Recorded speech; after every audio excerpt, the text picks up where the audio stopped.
Islamic कैलीग्राफीन Imambara of Kalapur Jaunpur.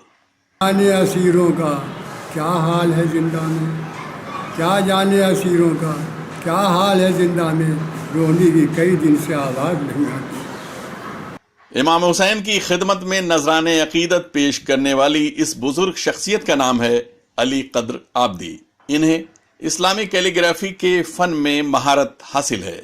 Calligraphy जिसे उर्दू में खुशखती और हिंदी में सुलेख के नाम से जाना जाता है, वैसे तो सभी जुबानों में खुशखती की एक अहमियत रही है, लेकिन अरबी और फारसी में इस फन को कुछ ज्यादा ही अहमियत मिलती रही है।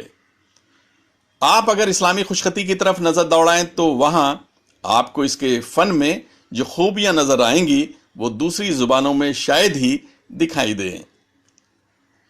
कुरान करीम के पुराने नुस्खों को अगर आप देखें तो उसमें इस फन के बड़े फनकारों के कारनामों को देखकर आपकी नजरें गड़ी की गड़ी रह जाएंगी।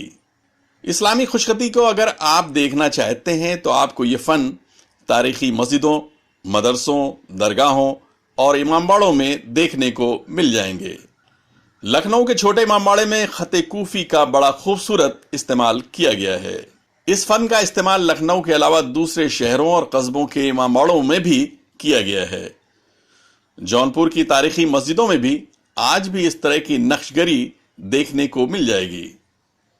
जौनपुर जिले के कलापुर गांव में करीब 15-16 इमामबाड़े हैं, जिनमें से 3-4 इमामबाड़ों की तारीखी अहमियत है और ये 200 से 250 साल पुराने हैं।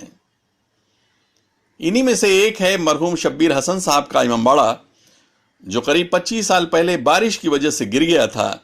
इसी कैंपस में दूसरा इमामबाड़ा बनाया गया है और इस इमामबाड़े की एक बड़ी खूबी ये है कि इसके अंदर इमाम हुसैन अलैहिस्सलाम की ज़ियारत वारसा की खुशखती कुंदा की गई है, जो पूरे इमामबाड़े को कवर करती है। इमामबाड़े के बाहर की तरफ की गई नक्काशी, अंदर लगे झाड़फानूस और ज़ियारत वारसा की कैलीग्राफी की वजह से इमामबाड़े की खूबसूरती में चार चांद सा लग गया है। ये काम फैजाबाद के मशहूर कैलीग्राफर सैयद अली कद्र आबदी ने अंजाम दिया है। तो मेरी चूँकि इंग्लिश की और हिंदी की राइटिंग अच्छी थी और कुदरती राइटिंग थी, उर्दू की भी अच्छी थी, लेकिन इंग्लिश हिंदी की ज़्यादा थी। तो ये हुआ कि भाई ने मेरे कहा कि तुम अखबार बंद हो रहा है, अख्तर अखबार वीकली बंद हो रहा है, तुम लिखो। तो मैंने कहा कि मुझे आता ही नहीं, नींव इकट्ठा की, मुझे कुछ बनाना नहीं आता, कुछ तरह मैंने रोशनाई नहीं पकाना, उस पर रोशनाई पकाई जाती थी और जो गारा रोड और सारेवन और पका के और उसको लेप किया जाता था, फिर सुखाया जाता था, फिर कौड़ी घिसा जाता था। उसके ऊपर एक रोशनाई आती है औलाद अली की कानपुर में, वो पका के गोंद से लिखी जाती थी।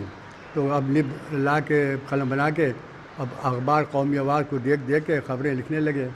नस तालीक़ और नस ज़्यादा राइज था। ख़त सुल्स वगैरह जो है नजमुल हसन जो निज़ामी प्रेस में थे वो लिखते थे, और जवाद साहब उनके मतलब ससुर, वो बहुत क्या कहना उनका, उन्होंने क्या, अब उन्हीं को देख देख के मैं बड़े कातिबों के पोस्टर देख देख के मैं लिखने लगा। अब 2 पेंसिलों से हेडिंग लिखने लगा, अब प्रैक्टिस हो गई, फिर अरबी में लिखने लगा। फिर आपके बाद जब मेरे घर में वहाँ फैजाबाद में वो हुआ कर्फ्यू लगा, तो मैंने क्या किया, बैठे बैठे क्या करूँ, तो जो कागज़ मिलता है कि हमें तोड़े शुरू किए। इस इमामबाड़े में इससे पहले इस तरह की कैलीग्राफी नहीं थी, लेकिन जब इसकी नए सिरे से तामीर की गई तो इसके अंदर और बाहर काफ़ी तब्दीलियां की गईं।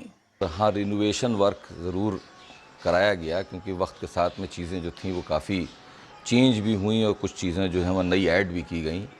ये कैलीग्राफी पहले नहीं थी, तो कैलीग्राफी का चूँकि हमको भी बड़ी पसंद थी और हम चाहते थे कि इमामबाड़ा है तो उससे उसकी मुनासिबत से ज़ियारत इमाम हुसैन अलैहिस्सलाम को यहाँ के ऊपर कंधा कराया जाए। मेरी मुलाकात लखनऊ में आबदी साहब से हुई, कद्र साहब से, and he is an outstanding calligrapher, और उन्होंने मुझको बड़ी हिम्मत बंधाई कि मैं लिख दूँगा। ये तकरीबन लगभग ये 90 फीट का इस पूरा स्पैन था। तो इन्हीं ने 1 फीट बाई 90 फीट में اس کو قریب کئی مہینے لگے، 5-6 مہینے لگے، تھوڑا تھوڑا وقت نکال کر انہوں نے دیکھا، اور اس کے بعد انہی نے ہم کو بٹر پیپر پر لکھ کر اس کو دیا، تو ہم نے اس کو پھر یہاں کے اوپر کچھ لوکل ہمارے پاس لوگ تھے جن سے ہم نے کارونگ پلاسٹر میں اس کی کرائی. تو بہرحال ایک تو زیارت ہے، پھر دوسری کیلیگرافک جو آرٹ ہے اس کو بھی کہیں نہ کہیں کے اوپر ریکگنیشن ملنا چاہیے. اس امام باڑے سے 5 محرم کی شب میں ایک جلوس نکلتا ہے اور 9 محرم کی رات میں آگ کا ماتم ہوتا ہے. اس کے علاوہ محرم کے 12 دن لگاتار اس میں مجلسوں کا اہتمام کیا جاتا ہے. عابد نقوی، پریس 9 نیوز، ممبئی.